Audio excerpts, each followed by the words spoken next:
24 de junho de 2015. Madrugada na BR-153, entre Morrinhos e Pontalina, no sul do estado de Goiás.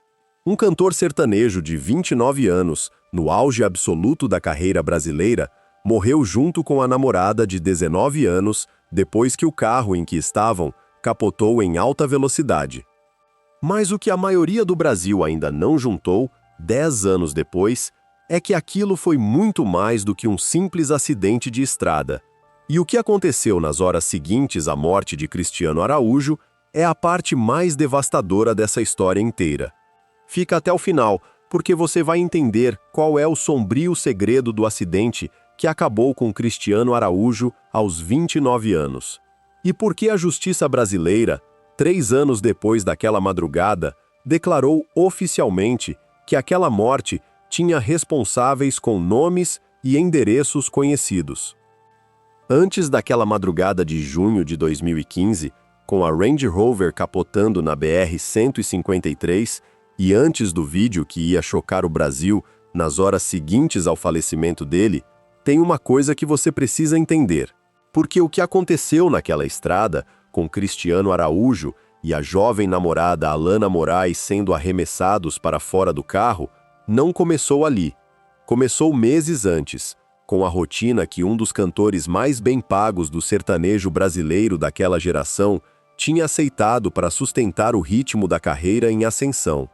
Cristiano Melo Araújo nasceu em Goiânia, capital do estado de Goiás, no dia 24 de janeiro de 1986. Cresceu numa família de músicos de 4 gerações, com pai, tios e avós todos imersos no universo sertanejo. O pai, João Reis de Araújo, era cantor.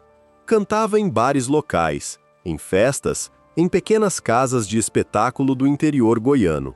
Cristiano, segundo o que o próprio pai contaria depois em entrevistas, cantava afinado antes de aprender a falar direito. Ganhou o primeiro violão aos 6 anos de idade. E poucos anos depois, já se apresentava em público, em festivais locais. Quando completou 17, formou uma dupla com a irmã gêmea Ana Cristina, que não emplacou comercialmente, mas serviu de aprendizado para a carreira que viria a seguir. Foi em 2010, aos 24 anos, que Cristiano decidiu seguir carreira solo.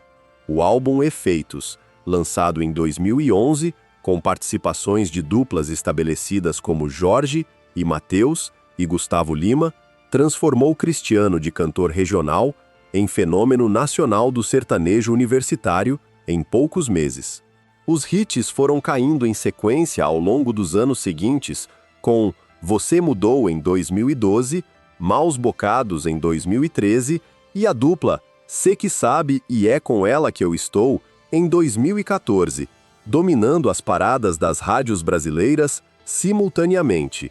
Em meados de 2015, Cristiano Araújo já figurava nas listas brasileiras dos shows mais caros do país, ao lado de nomes como Anitta, Luan Santana e Cláudia Leite. Mas a vida que Cristiano tinha aceitado para sustentar essa carreira de show mais caro do Brasil era uma vida brutal de estradas brasileiras, com madrugadas em rodovias federais perigosas e veículos de luxo conduzidos por motoristas em alta velocidade. E foi exatamente essa rotina, na madrugada do dia 24 de junho de 2015, que ia se transformar no sombrio segredo que ia marcar a queda definitiva do cantor mais promissor do sertanejo universitário brasileiro daquela geração. Em junho de 2015, a agenda profissional de Cristiano Araújo estava no auge absoluto da carreira dele. O cantor circulava pelo Brasil, semana após semana, cumprindo apresentações em capitais e em cidades médias, com uma equipe profissional grande de músicos, técnicos e equipe administrativa ao redor dele. Era a rotina típica dos artistas sertanejos brasileiros daquela escala, com voos diários e madrugadas inteiras em rodovias federais para chegar à próxima cidade do calendário de shows. No mês de maio de 2015, semanas antes do acidente, Cristiano tinha começado a namorar uma jovem goiana chamada Alana Coelho Pinto de Moraes. Alana tinha 19 anos, era filha do representante comercial Frank Pinto de Moraes e da dona de casa Miriam Coelho Pinto de Moraes, e morava com a família em Goiânia. A família era cristã católica praticante e tinha outra filha mais nova, Gabriela. O relacionamento dos dois, segundo o que a mãe Miriam declararia em entrevista anos depois do acidente, durou poucas semanas antes da tragédia que ia tirar a vida dela aos 19 anos. Aqui é onde começa a sequência exata que ia desembocar na madrugada do dia 24 de junho, porque o show daquela noite foi em Itumbiara, no sul do estado de Goiás, e foi de lá que Cristiano e Alana saíram juntos, na traseira de uma Range Rover, num trajeto que nunca ia ser completado. Itumbiara fica no sul do estado de Goiás, na divisa com Minas Gerais. Em 23 de junho de 2015, terça-feira, Cristiano Araújo se apresentou na cidade num evento que reuniu milhares de pessoas. Foi um show longo, com o setlist completo dos hits do cantor. Alana estava com ele em Itumbiara naquela noite, junto da equipe de produção próxima ao palco. Ao terminar o show, já passada a meia-noite, o cantor e a equipe próxima começaram a preparar o retorno para Goiânia. O grupo que saiu de Itumbiara naquela madrugada era pequeno, com 4 pessoas dentro da Range Rover. Cristiano Araújo viajava no banco traseiro com Alana Moraes ao lado. Na parte da frente do veículo, o empresário Vitor Leonardo ocupava o banco do passageiro, enquanto o motorista Ronaldo Miranda Ribeiro, de 43 anos, estava ao volante. Ronaldo era motorista profissional do cantor, com experiência em condução de veículos de luxo em estradas brasileiras. Tinha relação próxima com a equipe da CA Produções Artísticas e era pessoa de confiança do círculo profissional de Cristiano. Mas a viagem daquela madrugada, segundo o que a investigação policial reconstituiria nos meses seguintes, tinha algumas particularidades que ia fazer toda a diferença entre uma noite normal de retorno de show e a tragédia que ficou na história do sertanejo brasileiro. A Range Rover saiu de Itumbiara pela BR-153, rodovia federal que liga o sul de Goiás à capital Goiânia. Era uma noite normal, de meio de semana, com tráfego reduzido na via. Cristiano e Alana, no banco traseiro, estavam juntos durante todo o trajeto. A madrugada estava limpa, a estrada em boas condições, segundo o perito criminal José Luiz Macedo do Amaral, e o trajeto total até Goiânia seria de aproximadamente 3 horas dentro do horário previsto. Em algum momento da madrugada, a Range Rover parou num posto de combustíveis na rodovia. Era um procedimento de rotina em viagens longas como aquela. O grupo permaneceu no posto por alguns minutos antes de retomar a viagem. 21 minutos depois de retomarem o trajeto, a aproximadamente 57 quilômetros do posto onde tinham acabado de parar, o que aconteceu dentro daquele veículo virou tragédia nacional brasileira. E é aqui que o sombrio segredo do acidente, segundo a perícia da Polícia Civil do Estado de Goiás, começa a ficar claro para quem investiga o que aconteceu naquela noite. Porque a velocidade em que aquela Range Rover trafegava pela BR-153, 5 segundos antes do capotamento, era completamente incompatível com a rodovia em que se encontravam.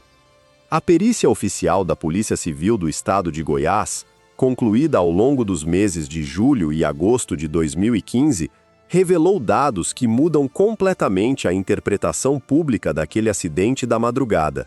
O primeiro dado veio direto da chamada caixa preta da própria Land Rover, sistema eletrônico interno do veículo Range Rover, que registra automaticamente parâmetros de funcionamento do automóvel.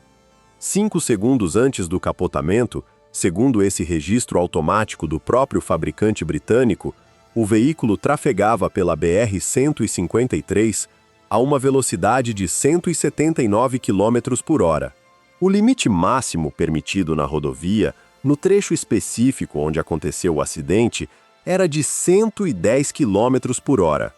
Isso significa que Ronaldo Miranda Ribeiro, motorista profissional contratado pelo cantor, estava dirigindo a Range Rover a quase 70 km por hora, acima do limite legal da estrada.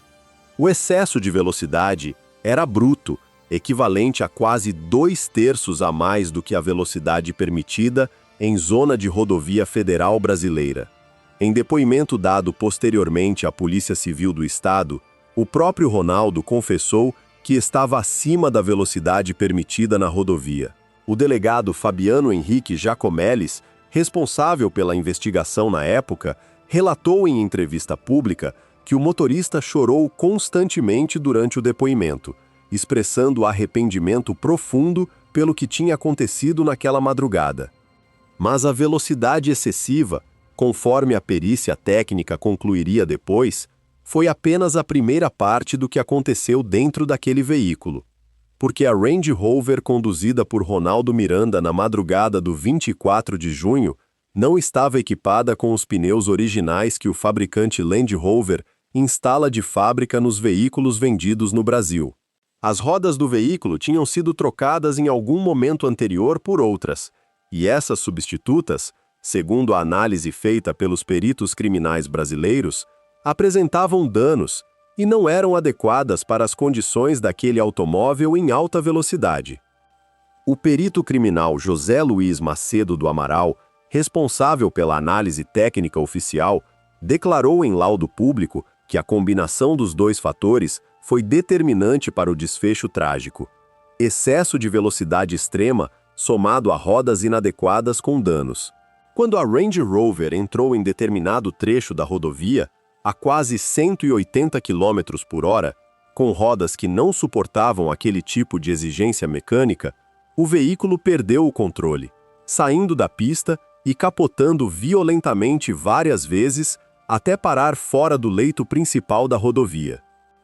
E aqui é onde o terceiro fator entra na equação, porque o que a perícia da Polícia Civil encontrou no banco traseiro daquela Range Rover, depois do capotamento, mostra que os ocupantes do veículo tinham tomado uma decisão que ia custar a vida deles em poucos minutos.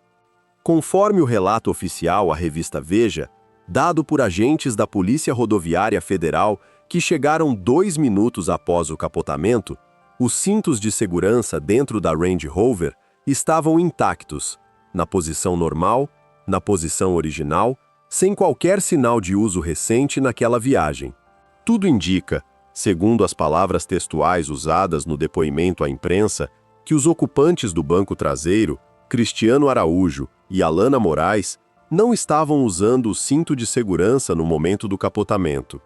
A consequência direta foi imediata. Os dois foram arremessados para fora do veículo no momento em que a Range Rover saiu da pista em alta velocidade. Alana Coelho Pinto de Moraes, de 19 anos, morreu instantaneamente no local. Quando os agentes da Polícia Rodoviária Federal e do Corpo de Bombeiros chegaram ao trecho do capotamento, 2 minutos após a saída de pista, encontraram a jovem já sem vida fora do veículo. Cristiano Araújo também tinha sido arremessado para fora do automóvel, mas estava ainda com vida, reclamando de dores fortes no corpo. A perícia identificou nele hemorragia interna profunda e trauma craniano. O motorista Ronaldo Miranda e o empresário Vitor Leonardo, na parte da frente do veículo, sobreviveram com ferimentos relativamente leves, porque estavam usando o cinto de segurança no momento do capotamento. Imagine por um momento que você seja a mãe ou o pai daquele jovem cantor de 29 anos. Imagine receber o telefonema, ainda antes do amanhecer, dizendo que o filho estava sendo levado num helicóptero do interior do estado para a capital, em estado gravíssimo, com hemorragia interna e trauma craniano. Era essa a posição em que João Reis de Araújo, pai de Cristiano, e Zenaide Melo, mãe do cantor, iam se encontrar nas horas seguintes ao capotamento na BR-153. Cristiano foi levado de ambulância inicialmente para o Hospital Municipal de Morrinhos, cidade do interior goiano, mais próxima do local do acidente. Chegou ao hospital ainda com vida, mas em estado crítico. Os médicos de Morrinhos tentaram estabilizar o quadro do cantor, embora, as condições fossem graves demais para serem tratadas na unidade municipal. Foi transferido para uma UTI móvel, equipada para o transporte de pacientes em estado grave, em direção a Goiânia. No meio do trajeto, dada a urgência do quadro, foi removido para um helicóptero de resgate que continuou o transporte até a capital goiana. Chegou ao Hospital de Urgências de Goiás, conhecido pela sigla HUGO, na manhã do dia 24 de junho. Os médicos do HUGO, segundo os depoimentos públicos dados depois pela direção da unidade, tentaram todos os procedimentos possíveis para reverter o quadro do cantor. O trauma craniano e a hemorragia interna, no entanto, estavam em fase irreversível desde o momento do capotamento. Cristiano Melo Araújo foi declarado morto no Hospital de Urgências de Goiás às 8h30 da manhã, do dia 24 de junho de 2015, aos 29 anos de idade. Mas o que ninguém da família, da equipe profissional ou dos milhões de fãs do Brasil tinha imaginado naquela manhã é que o pior estava por vir. Porque o que ia acontecer com o corpo de Cristiano Araújo nas horas seguintes à morte, dentro de um estabelecimento específico em Goiânia, ia ficar como uma das páginas mais perturbadoras da história recente do entretenimento brasileiro. A notícia da morte de Cristiano Araújo, divulgada oficialmente pelo Hospital de Urgências de Goiás às 8h30 da manhã do dia 24 de junho de 2015, chegou às emissoras de televisão e às redes sociais brasileiras em questão de minutos. Em poucas horas, a morte do cantor virou notícia nacional em telejornais, em rádios e nos principais portais de imprensa do país. Equipes de televisão começaram a se deslocar para Goiânia, e o Brasil parou para processar a notícia da perda inesperada de um dos artistas mais bem pagos do sertanejo daquela geração. A família de Cristiano decidiu fazer um velório aberto ao público. O local escolhido foi o Centro Cultural Oscar Niemeyer, na região central de Goiânia, prédio com capacidade para grande circulação de pessoas. O velório começou na tarde de 24 de junho e se estendeu pela noite inteira, com filas de fãs entrando ininterruptamente para se despedir do cantor. Segundo o que a Polícia Militar de Goiás divulgou depois, aproximadamente 50 mil pessoas passaram pelo Centro Cultural durante as quase 15 horas de velório aberto ao público brasileiro. Era uma cena devastadora, mas a parte mais devastadora ainda não tinha sido revelada para o Brasil. Por quê? Enquanto 50 mil pessoas faziam fila para se despedir de Cristiano Araújo dentro do Centro Cultural Oscar Niemeyer, em outro endereço de Goiânia, algo perturbador estava sendo gravado dentro de outro tipo de estabelecimento. No dia 25 de junho de 2015, manhã de uma quinta-feira, o corpo de Alana Coelho Pinto de Moraes foi enterrado no cemitério Jardim das Palmeiras, em Goiânia, por volta das 10h30 da manhã. A cerimônia da jovem aconteceu antes do enterro do cantor, embora os dois fossem sepultados no mesmo local, naquele mesmo dia. A família Moraes estava presente, com os pais Frank e Miriam, acompanhados de outros parentes próximos. Em seguida, o corpo de Cristiano Araújo foi levado para o mesmo cemitério. O cortejo era longo, com a participação direta do pai do cantor, João Reis de Araújo, profundamente emocionado durante todo o percurso. Aproximadamente 1.500 pessoas, segundo a Polícia Militar, acompanharam o cortejo e o sepultamento. A mãe do cantor, Zenaide Melo, passou mal durante o velório no Centro Cultural Oscar Niemeyer e não compareceu ao sepultamento no cemitério. Os dois filhos pequenos de Cristiano, João Gabriel, na época com 7 anos, e Bernardo, com 2 anos, também não estiveram presentes na cerimônia de sepultamento. Mas é aqui, com o cantor sendo enterrado ao lado da namorada que tinha morrido com ele na BR-153, que o Brasil descobriria, em poucas horas, que algo perturbador tinha sido feito com o corpo de Cristiano Araújo antes daquele sepultamento. E o que tinha sido feito ia gerar a investigação que mais chocou os fãs brasileiros nas semanas seguintes à tragédia da BR.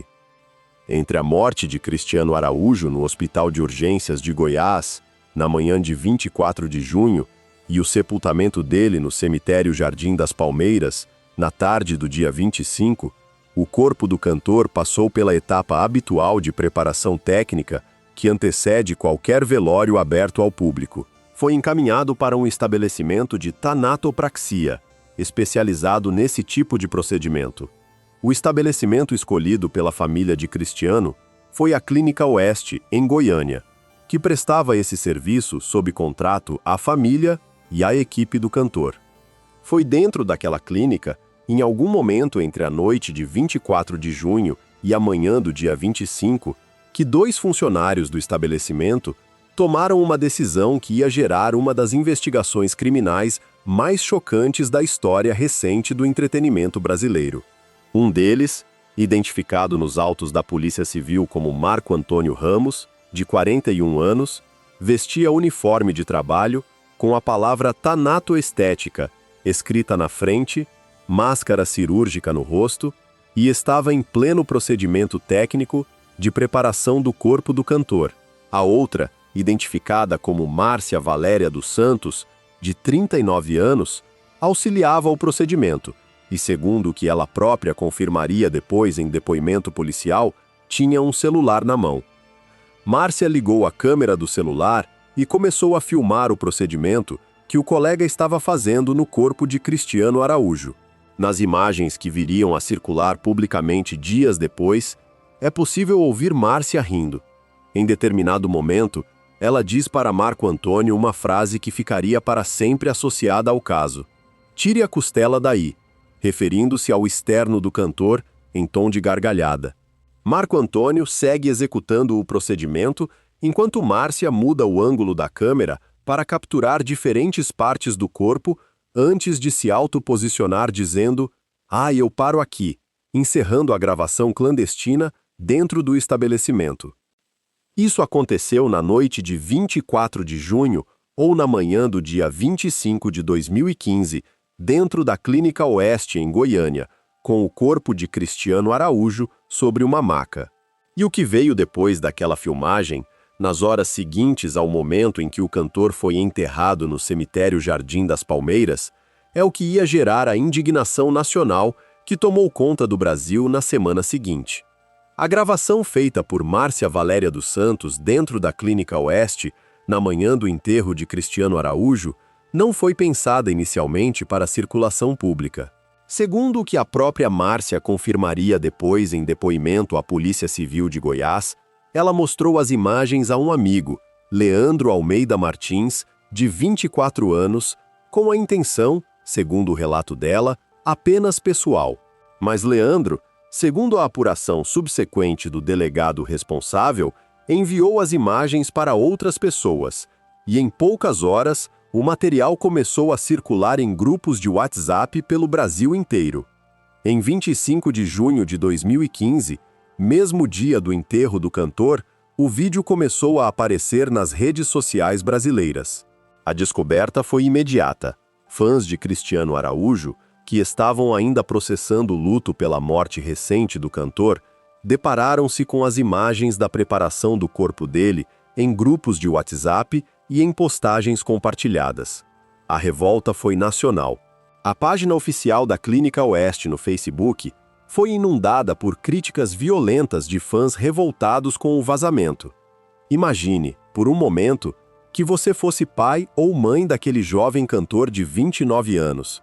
Imagine ter velado o filho durante a noite inteira no Centro Cultural Oscar Niemeyer, ter assistido ao sepultamento no cemitério Jardim das Palmeiras na manhã seguinte e descobrir poucas horas depois que 2 funcionárias da clínica funerária tinham gravado o corpo do filho clandestinamente, com gargalhadas, em vídeo que estava agora circulando em grupos de WhatsApp por todo o Brasil. A Clínica Oeste reagiu publicamente naquela mesma quinta-feira.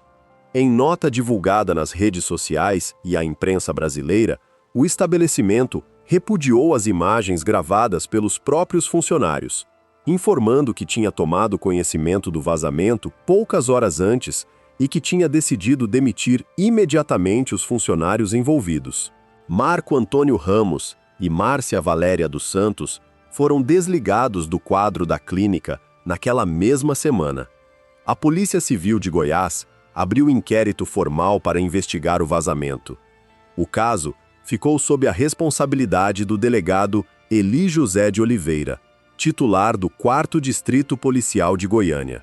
O delegado declarou publicamente, em entrevista dada ao portal G1, que os investigadores tinham analisado as imagens e descartado, ainda na noite de 25 de junho, a possibilidade de elas terem sido feitas dentro das dependências do Instituto Médico Legal de Goiânia, conforme o boato inicial que tinha circulado. As imagens, segundo a apuração técnica, tinham sido feitas dentro da Clínica Oeste, em estabelecimento privado de tanatopraxia.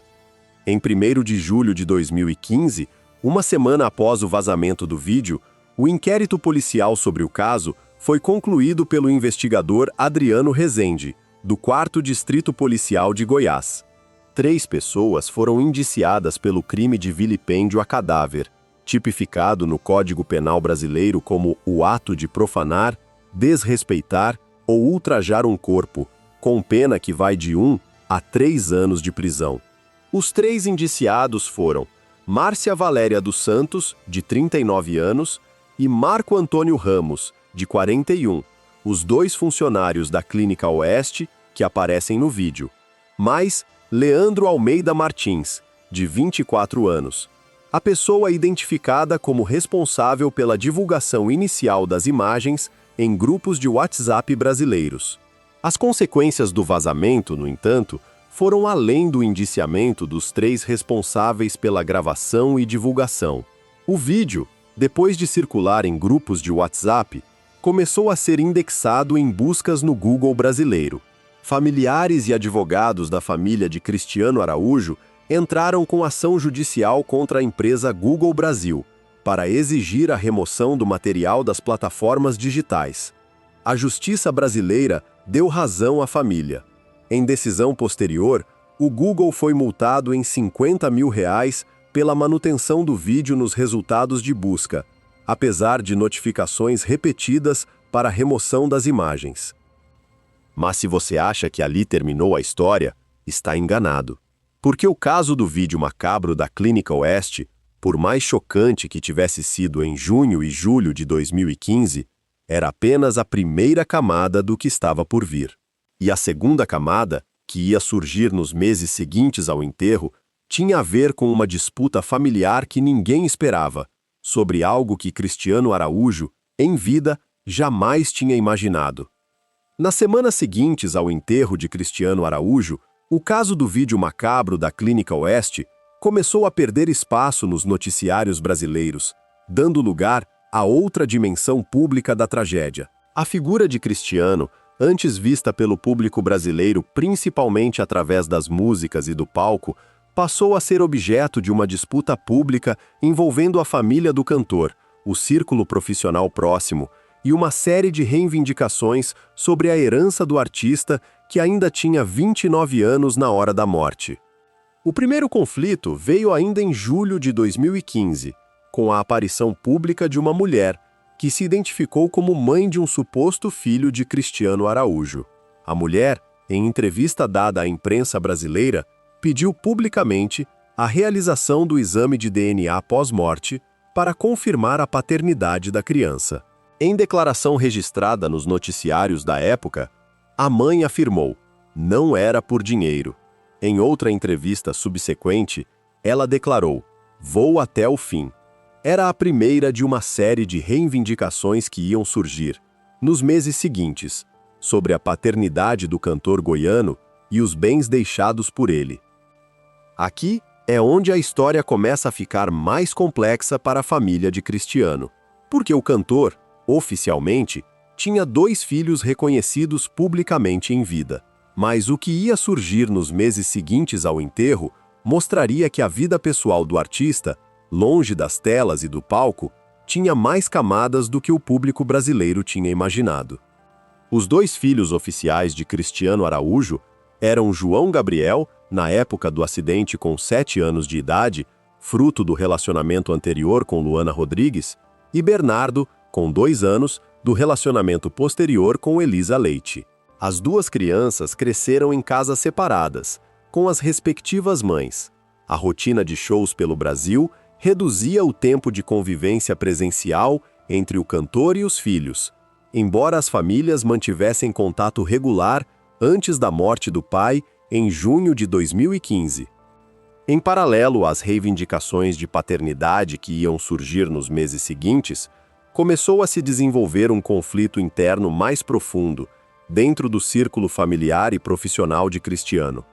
De um lado, o pai do cantor, João Reis de Araújo, cantor sertanejo veterano que tinha acompanhado o filho desde a infância em festivais locais. Do outro lado, o empresário Vitor Leonardo, sobrevivente do capotamento na BR-153, que comandava na época a CA Produções Artísticas, empresa responsável pela carreira profissional de Cristiano. As brigas entre essas duas figuras, segundo o que veio a público em entrevistas concedidas à imprensa brasileira nos meses seguintes ao enterro, foram intensas, e o objeto da disputa entre pai e empresário, embora envolvesse também a memória pública do cantor, tinha valores concretos em jogo que ninguém naquele momento conseguia mensurar com precisão. Surgiu também, no meio dessa disputa, o boato de que Cristiano Araújo tinha deixado um seguro de vida no valor de 20 milhões de reais, supostamente em benefício de pessoas próximas à família. O assessor do cantor, em declaração à imprensa brasileira, negou publicamente a existência desse seguro nesse valor específico. Em outra frente, foi noticiado pela imprensa que a mãe de Cristiano, Zenaide Melo, teria ficado de fora da lista de beneficiários do seguro de vida do filho, conforme os documentos deixados pelo próprio cantor em vida. As disputas familiares e profissionais, somadas às reivindicações de paternidade pós-morte, criaram nos primeiros meses depois da tragédia um quadro complexo dentro do entorno imediato do cantor. Em entrevistas concedidas à imprensa brasileira nesse mesmo período, João Reis de Araújo declarou que tinha pressentido a morte do filho dias antes do acidente da BR-153, depoimento emocionado que ficou registrado nos noticiários como uma das declarações mais marcantes que o pai fez sobre a perda. Mas enquanto a família de Cristiano Araújo lidava com essas disputas internas, com as reivindicações de paternidade pós-morte, e enquanto a memória pública do cantor seguia marcada pelo vídeo da Clínica Oeste, uma outra figura central daquela tragédia continuava a vida dele. O motorista que conduzia a Range Rover na madrugada do dia 24 de junho. E o que ia acontecer com Ronaldo Miranda Ribeiro nos anos seguintes ao acidente, segundo a decisão do Judiciário do Estado de Goiás, é a parte que mais perturba quem investiga o caso até hoje. Ronaldo Miranda Ribeiro, motorista profissional da equipe de Cristiano Araújo na época do acidente, sobreviveu ao capotamento na BR-153, com ferimentos relativamente leves. Foi atendido inicialmente no hospital local, recebeu alta, dias depois junto com o empresário Vitor Leonardo, e passou em seguida a ser investigado pela Polícia Civil do Estado de Goiás como principal responsável técnico pelo acidente que tinha matado Cristiano e Alana Moraes na madrugada de 24 de junho de 2015. A investigação policial foi conduzida pelo delegado Fabiano Henrique Jacomeles ao longo dos meses de julho e agosto de 2015. A perícia juntou 3 elementos centrais para a conclusão técnica do caso. O registro da caixa preta da Land Rover indicava velocidade de 179 km por hora 5 segundos antes do capotamento. A análise mecânica do veículo confirmou as rodas trocadas por substitutas inadequadas com danos, e o próprio motorista confessou em depoimento que dirigia acima do limite legal da rodovia. Em cima desses elementos, Ronaldo Miranda Ribeiro foi formalmente indiciado pela Polícia Civil de Goiás por duplo homicídio culposo. Em linguagem jurídica brasileira, homicídio culposo é o crime em que houve morte por imprudência, negligência ou imperícia, sem intenção direta de matar. O Ministério Público do Estado de Goiás, recebendo os autos da Polícia Civil, ofereceu denúncia formal contra Ronaldo Miranda Ribeiro. A promotoria caracterizou o motorista, em linguagem judicial textual, como imperito e negligente por dirigir acima da velocidade prevista na rodovia federal brasileira. O processo correu na Justiça do Estado de Goiás durante os anos de 2016 e 2017, com defesa exercida pelos advogados do motorista, contestando elementos da acusação e pedindo absolvição. Em 11 de janeiro de 2018, 2 anos e meio após o capotamento na BR-153, a juíza Patrícia Machado Carrijo proferiu a sentença oficial do caso. Ronaldo Miranda Ribeiro foi condenado a 2 anos e 7 meses de detenção pelo crime de duplo homicídio culposo, em regime aberto. A juíza substituiu a pena privativa de liberdade pela prestação de serviços à comunidade e pela prestação pecuniária de 10 salários mínimos para uma entidade social a ser definida pela Justiça. Além disso, determinou que o motorista pagasse a quantia de R$ 25 mil a título de reparação dos danos causados aos sucessores de cada uma das vítimas. A sentença representou, na prática, a confirmação pelo Judiciário brasileiro de que a morte de Cristiano Araújo e de Alana Moraes tinha sido consequência direta da imprudência e da negligência do motorista que conduzia a Range Rover, em combinação com as condições inadequadas do veículo. A defesa de Ronaldo recorreu da decisão, alegando que o cliente estava sendo condenado por responsabilidades que não eram exclusivamente dele, e os embargos jurídicos da defesa adiaram o cumprimento efetivo da sentença por algum tempo. Mas o que aconteceu em 2022 com Ronaldo Miranda Ribeiro mostra que, mesmo depois de todo o processo policial e judicial, com a investigação completa da Polícia Civil de Goiás e a condenação dada pela juíza Patrícia Machado Carrijo, o motorista que matou Cristiano Araújo e Alana Moraes simplesmente não cumpriu o que a justiça brasileira tinha determinado. Em 2022, 7 anos após o acidente na BR-153, Ronaldo Miranda Ribeiro foi preso por determinação judicial. O pedido de prisão foi feito pelo Ministério Público do Estado de Goiás, conforme noticiado pela imprensa brasileira na época, porque o motorista não tinha começado a cumprir as penas restritivas de direitos que tinham sido aplicadas a ele pela sentença de 2018. Em outras palavras, Ronaldo passou os anos seguintes ao acidente em liberdade, descumprindo o conjunto das obrigações que a sentença judicial brasileira tinha determinado em substituição à detenção. E é aqui, em 2022, com o motorista finalmente preso após 7 anos da morte do cantor, que o aspecto mais perturbador de toda a história começa a ficar claro. Porque o que Ronaldo Miranda Ribeiro fazia profissionalmente nos anos entre 2015 e 2022, mesmo depois de ter sido condenado por matar Cristiano Araújo e Alana Moraes, mostra exatamente como o meio sertanejo brasileiro continuou funcionando depois daquela tragédia da BR. Era manhã do dia 24 de junho de 2015, 8h30, Hospital de Urgências de Goiás, na cidade de Goiânia. O cantor sertanejo Cristiano Araújo, 29 anos, declarado morto por trauma craniano e hemorragia interna, em consequência do capotamento da Range Rover na BR-153, na altura do quilômetro 614, entre Morrinhos e Pontalina. A cena daquela manhã ficou marcada na memória do Brasil sertanejo.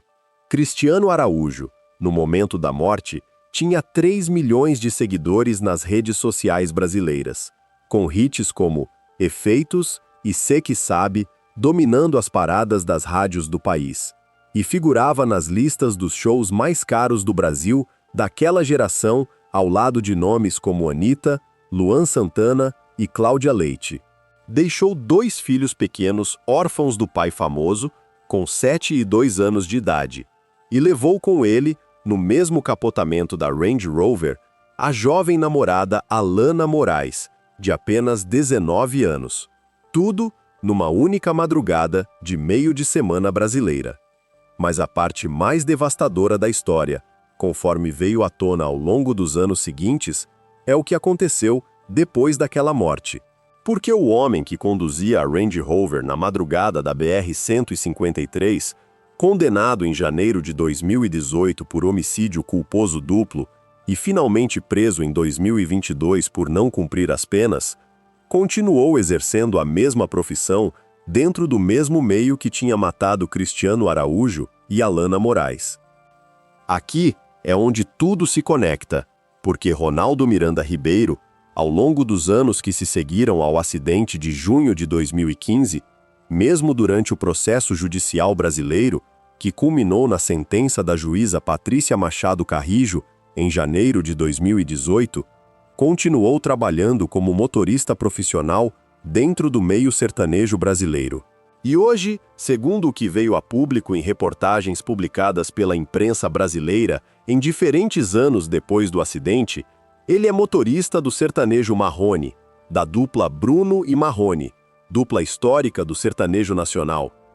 Bruno e Marrone, formada por José Roberto da Silva, o Bruno, e José Renato de Oliveira, o Marrone, é uma das duplas mais tradicionais do sertanejo romântico brasileiro. Em atividade desde a década de 90, com hits clássicos como Dormi na Praça, Chorão às Rosas e Carta, é uma das poucas duplas brasileiras que atravessou várias gerações musicais sem perder espaço nas rádios do país. E é dentro dessa estrutura profissional, segundo o que veio a público em reportagens brasileiras, que Ronaldo Miranda Ribeiro continua exercendo a profissão de motorista, conduzindo veículos em viagens noturnas pelas mesmas rodovias federais brasileiras onde aconteceu o capotamento de junho de 2015. Isso significa que o mesmo homem que conduzia a Range Rover a 179 km por hora na madrugada do dia 24 de junho de 2015, na BR-153 entre Morrinhos e Pontalina, com rodas trocadas por substitutas inadequadas e com Cristiano Araújo e Alana Moraes no banco traseiro sem cinto, é o mesmo homem que continua conduzindo veículos em rodovias federais brasileiras anos depois, transportando outra dupla sertaneja em viagens noturnas pelo país inteiro. Pare por um momento e pense na pergunta: como é possível que isso continue acontecendo, dentro do mesmo meio sertanejo brasileiro que perdeu Cristiano Araújo aos 29 anos por causa da imprudência de um motorista profissional? Lembra da Range Rover, que capotou na BR-153 depois de ter saído daquele posto de combustíveis 21 minutos antes do acidente, a 57 quilômetros de distância do local do capotamento? Aquele veículo, segundo a perícia oficial da Polícia Civil de Goiás, trafegava a 179 km por hora em zona de 110, equipado com rodas substitutas inadequadas que tinham sido instaladas no lugar das originais do fabricante Land Rover e que apresentavam danos visíveis, e levava dentro dele 2 ocupantes no banco traseiro, Cristiano Araújo e Alana Moraes, que não estavam usando o cinto de segurança no momento da saída de pista.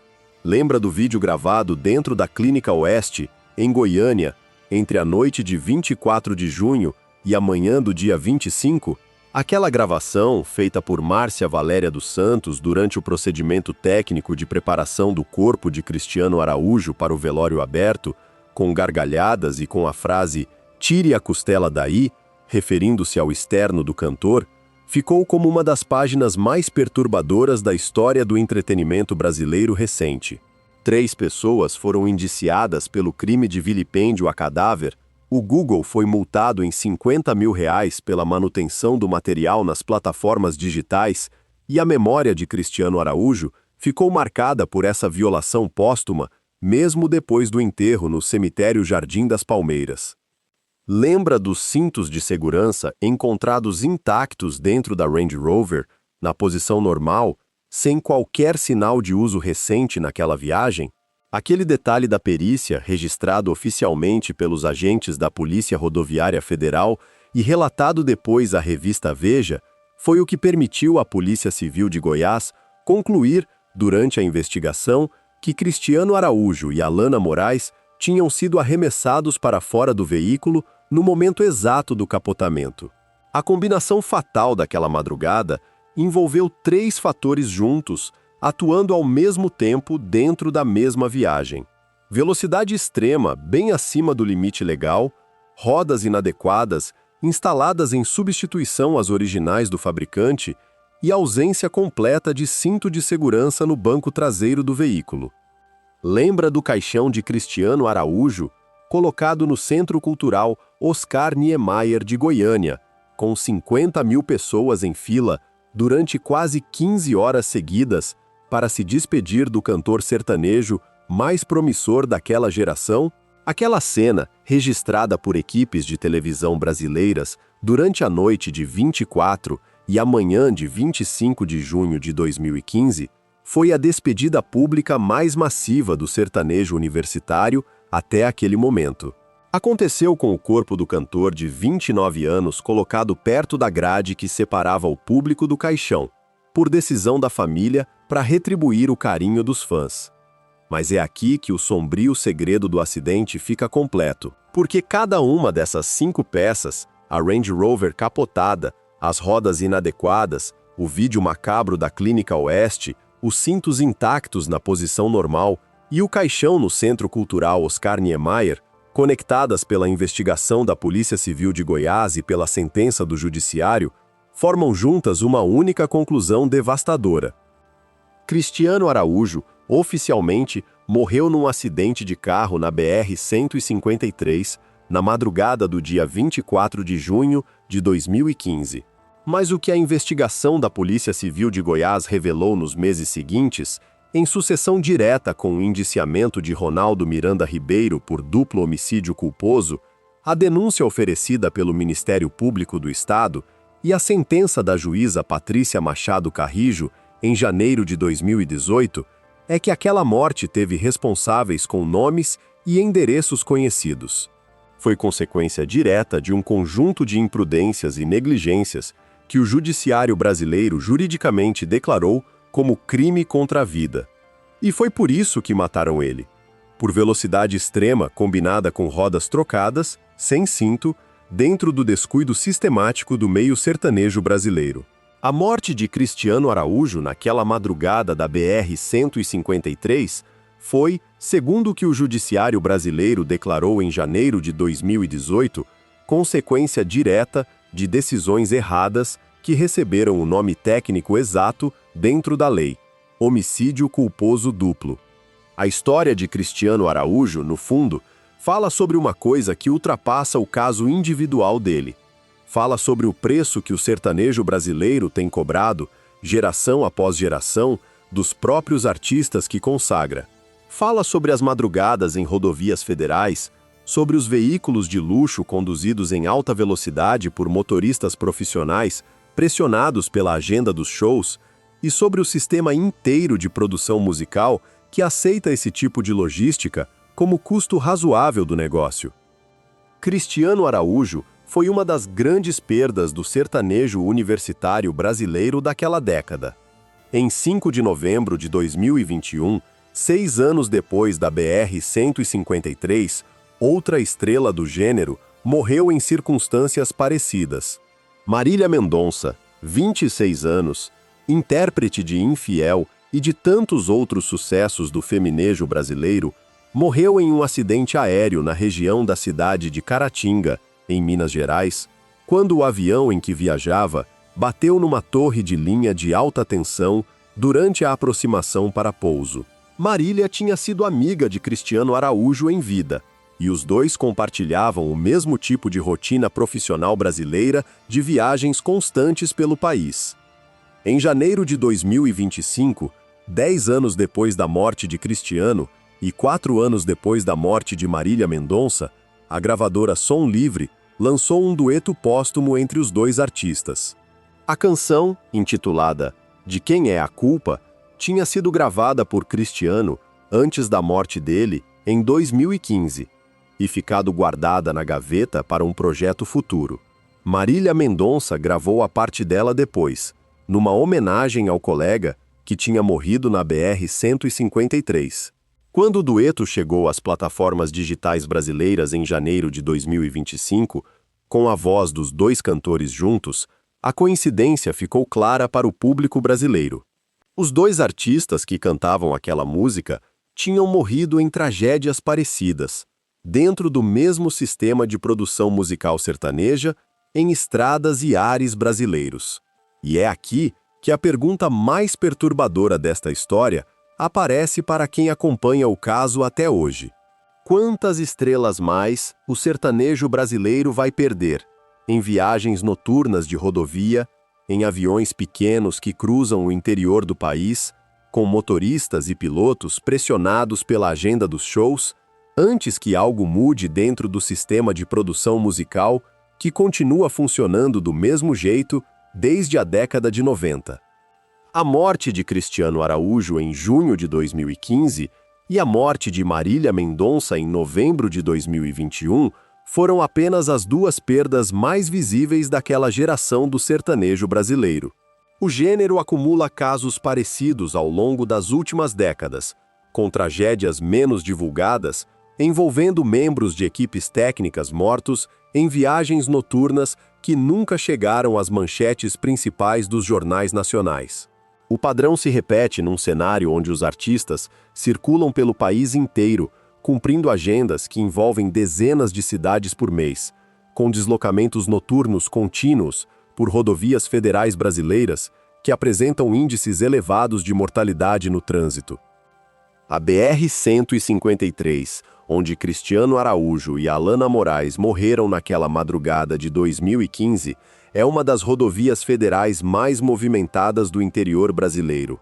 Liga ao norte ao sul do país, atravessando vários estados, com tráfego intenso de veículos diversos em alta velocidade durante todas as horas do dia e da noite. O trecho entre Morrinhos e o trevo de Pontalina, onde aconteceu o capotamento da Range Rover, faz parte de um sistema rodoviário federal brasileiro onde acidentes graves continuam ocorrendo de forma recorrente. Cristiano Araújo, no momento da morte, tinha 29 anos. Marília Mendonça, no momento da morte, tinha 26. Os dois artistas, juntos, somavam pouco mais de 50 anos de vida quando deixaram o palco brasileiro. E os dois deixaram filhos pequenos órfãos, do pai ou da mãe famosa, num país onde a tradição sertaneja tem mais de um século de existência e onde os palcos continuam consumindo vozes jovens que nem chegaram aos 30 anos completos. João Gabriel, o filho mais velho de Cristiano Araújo, em 2025, completou 17 anos de idade. Bernardo, o caçula, completou 12 anos. Os dois cresceram órfãos do pai famoso. E a memória que ficou para eles, segundo depoimentos públicos da família, dada à imprensa brasileira nos anos seguintes ao acidente, é a memória de um pai que circulava pelo Brasil cumprindo agenda de shows, e que numa única madrugada de junho de 2015 não voltou para casa. O caçula Bernardo, em entrevista concedida ao portal G1 em 2025, declarou que sonhava em seguir os passos do pai dentro da música sertaneja brasileira. As declarações do menino Bernardo, na época já com 12 anos completos, foram particularmente emocionantes para o público brasileiro acostumado a acompanhar o caso há uma década. Em depoimento concedido à imprensa, Bernardo afirmou que o pai nunca tinha imaginado que ia ser um cantor famoso e reconhecido nacionalmente, mas que tinha deixado um legado de acreditar nos próprios sonhos, independentemente das circunstâncias pessoais. A declaração do menino, na altura com a mesma idade em que o pai tinha começado a se apresentar publicamente em festivais locais do interior goiano, soou como uma continuidade direta da história musical da família Araújo, iniciada 4 gerações antes da própria existência de Cristiano. A família Moraes, do outro lado da tragédia, também ficou marcada para sempre por aquela madrugada na BR-153. Frank Pinto de Moraes, representante comercial, e Miriam Coelho Pinto de Moraes, dona de casa, pais de Alana, em entrevista concedida ao jornal O Popular em 2025, 10 anos depois do acidente, declararam manter um sentimento de paz, mesmo com a saudade imensa da filha. Em outra declaração registrada na mesma entrevista, Miriam afirmou não guardar mágoas do motorista que tinha sido condenado pela morte da própria filha, mesmo reconhecendo publicamente as responsabilidades técnicas dele dentro do acidente. A outra filha do casal, Gabriela, irmã caçula de Alana, em 2025, cursava psicologia aos 25 anos de idade. Hoje, em 2026, faz 11 anos desde aquela madrugada na BR-153. O caso de Cristiano Araújo continua sendo lembrado nas datas comemorativas pelos fãs brasileiros, que mantém a hashtag Cristiano Araújo Eterno entre os assuntos mais comentados nas redes sociais a cada 24 de junho. As músicas continuam tocando, com mais de 4 milhões de ouvintes mensais no Spotify. E Cristiano segue sendo lembrado como uma das vozes mais marcantes que o sertanejo universitário brasileiro produziu antes da perda precoce. Mas a engrenagem que tirou a vida dele, segundo o que ficou claro depois da prisão do motorista em 2022, segue girando no mesmo sentido em que sempre girou. Ronaldo Miranda Ribeiro, segundo o que veio a público em reportagens brasileiras, mantém a profissão de motorista dentro do meio sertanejo nacional. As estradas brasileiras seguem recebendo veículos de luxo em alta velocidade durante madrugadas inteiras, com o sistema de produção musical brasileiro aceitando esse tipo de logística como custo necessário da operação artística. A história de Cristiano Araújo virou, com o passar dos anos, um símbolo brasileiro do preço que a fama dentro do sertanejo universitário cobra dos próprios artistas que consagra. Os fãs do cantor, espalhados por todas as regiões do país, mantêm vivas as memórias dele através das músicas que continuam sendo tocadas em rádios, festas e eventos populares brasileiros. Em cada 24 de janeiro, data do aniversário de nascimento de Cristiano, e em cada 24 de junho, data da morte do cantor, as redes sociais brasileiras voltam a se encher de homenagens dos fãs e de gravações antigas dos shows que ficaram registrados em vídeo durante a vida do artista. O legado musical, mesmo com o tempo passando, segue forte na memória coletiva do sertanejo nacional. Mas dentro da indústria que produziu Cristiano Araújo, segundo o que ficou claro depois da prisão do motorista em 2022, pouca coisa mudou estruturalmente desde aquela madrugada na BR-153. As rodovias federais brasileiras seguem recebendo veículos de luxo em alta velocidade durante madrugadas inteiras, com motoristas profissionais sendo contratados para conduzir essas viagens sob pressão constante para cumprir horários de show em cidades distantes do interior brasileiro. O sistema de produção musical sertanejo brasileiro aceita esse tipo de logística como custo necessário da operação artística do gênero. A pergunta que fica, 10 anos depois daquela tragédia da BR-153, é se Cristiano Araújo precisou mesmo ter morrido aos 29 anos para que o Brasil sertanejo aprendesse alguma coisa com a perda dele. Porque a resposta, segundo o que continua acontecendo dentro do meio musical brasileiro, depois de uma década inteira passada desde a morte do cantor, ainda permanece em aberto para quem acompanha as novas tragédias que continuam aparecendo no noticiário nacional ano após ano.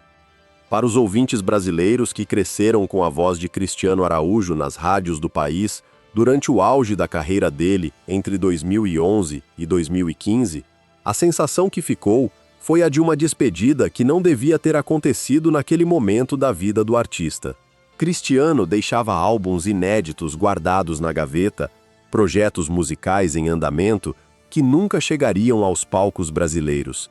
E a expectativa real de uma das carreiras mais longas e duradouras que o sertanejo universitário daquela geração ia produzir nos anos que se seguiriam ao período inicial de explosão comercial. A interrupção daquela trajetória profissional, na madrugada do dia 24 de junho de 2015, virou cicatriz permanente no calendário do sertanejo brasileiro contemporâneo e continua sendo lembrada como uma das datas mais dolorosas que o gênero atravessou nas últimas décadas de existência no país. Se essa história te fez pensar numa pessoa da sua vida que viaja muito por estradas brasileiras durante a madrugada noturna, num filho que dirige caminhão, numa filha que viaja por trabalho com frequência por todo o Brasil interior, num parente próximo ou amigo que dirige longas distâncias durante a noite, manda esse vídeo para ela hoje à noite, antes que seja tarde.